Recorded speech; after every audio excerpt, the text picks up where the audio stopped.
Bien, salut. Barycentre concours des droites. On donne un triangle ABC, K, H et F. Trois points tels que BK égale à moins BC, AH égale à 1 sixième de AC et AF est égal à moins 2 tiers de AB.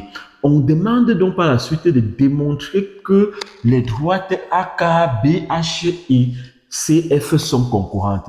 Bien, alors voilà donc une situation. Là, nous avons affaire donc à une situation de géométrie. Et lorsqu'on est face à une telle situation, il faudrait commencer d'abord par réaliser une figure. Le triangle n'a aucune particularité. Donc, voilà un triangle quelconque.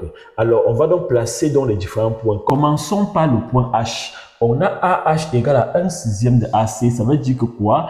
Dans mes vidéos précédentes, comment placer un point qui respecte une égalité vectorielle. Donc ici, là, on va placer H. Qu'est-ce qu'on va faire? On va commencer par partager le segment AC en 6 parts et on va prendre une part en allant dans le même sens que le vecteur AC et en commençant chez A. En commençant de chez A et en allant dans le même sens que le vecteur AC parce que ici, le coefficient de collinéarité est positif. Alors, donc, allons-y. AC. Voilà AC, je partage en 6, donc d'abord en 2 et ensuite en 3.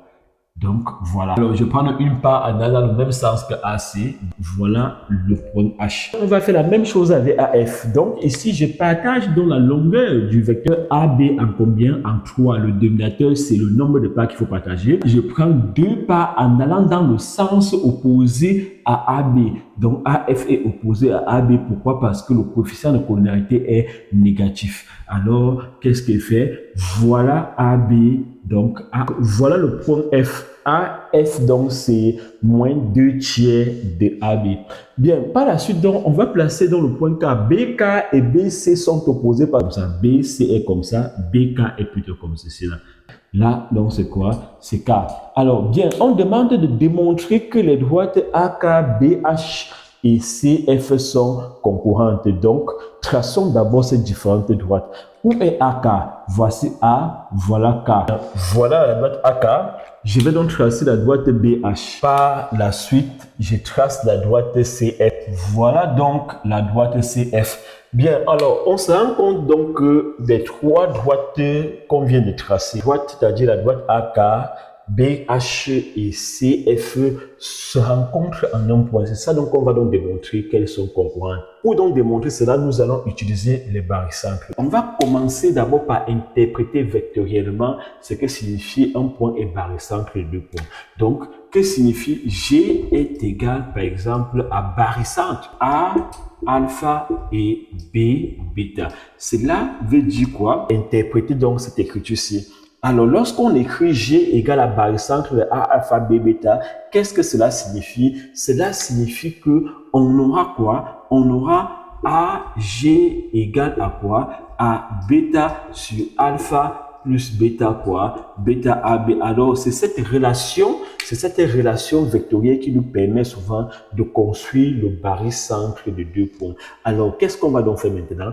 On va prendre l'égalité. Lorsqu'on regarde l'égalité ici, cette égalité est semblable à celle-là. Alors, qu'est-ce que ça veut donc dire? Ça veut donc dire que cette égalité-ci induit donc quoi? Un barycentre. Alors, quel est donc le barycentre qu'on peut dégager ici là? C'est le barycentre qu'on peut dégager ici là, c'est F. Pourquoi? Parce que quand on essaie d'identifier ici à celle-ci là, on se rend compte avec que c'est comme si F avait remplacé G. Alors, qu'est-ce qu'on aura donc? Cela veut donc dire que F est égal à barycentre de quel point? Ici là, ça sera quoi? A et B. A donc et B. Quel est donc le coefficient de B? On commence toujours par le point qui est derrière et c'est son coefficient qui est donc là au numérateur. Donc là-bas, c'est moins B et on va se poser la question donc combien, puisque là en bas, on a la somme. On va donc dire moins 2 plus combien donc 3. On va se rendre compte donc c'est combien? 5 parce que 5 moins 2 donne 3. On va donc faire la même chose pour les autres. 1 plus 1 donne 6. Combien plus 1 donne 6? Parce que le bas, c'est toujours la somme. On sait 5. Donc, j'écris 5. On commence toujours derrière. là, c'est 1 moins 1 sur 1. Donc, c'est moins 1 le coefficient de C. Quel est le coefficient de B? Donc, pour avoir le coefficient de B, on va se demander donc moins 1 plus combien donne 1. C'est plus combien? Moins 1 plus 2. Donc, c'est 2 là-bas. C'est donc là, justement, que la magie opère.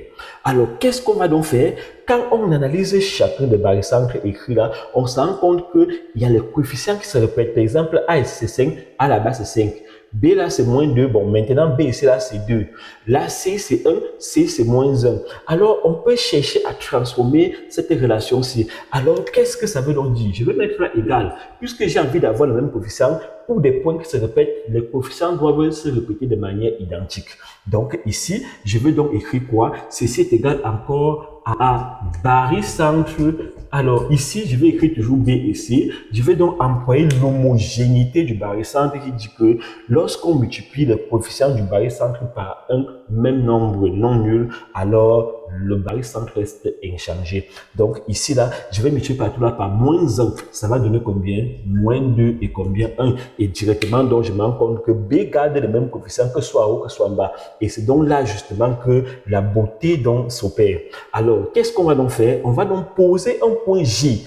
Donc ici, je vais écrire posons G, c'est quoi? G sera égal au barycentre des points là, donc les coefficients se répètent A, B, C et conserver. Et ici, je vais donc faire quoi? Je vais réécrire les coefficients là qui se répètent. Ici, A était combien? 5, 5. Donc, je vais mettre 5 là. B était combien? C'était B, c'est moins 2, B, c'est moins 2. Donc, et C, c'est... On voit que G est égal à barycentre des points quoi? Or, qu'est-ce qu'on voit ici là? F est aussi égal à barycentre des points quoi? Des points A et B. Là, c'est 5, là-bas, c'est moins 2. Ceci veut donc dire finalement que quoi?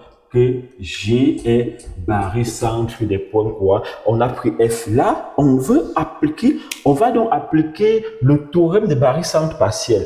Donc, ça veut dire que R, A et B seront remplacés dans G par le point F et va donc absorber ce coefficient-ci. Ça va donc faire quoi ici là? Je vais donc mettre F, j'ai fait la somme de coefficients là qui donne 3. Qu'est-ce qui reste? C'est C. Et le coefficient de combien? C'est C, le coefficient, c'est 1.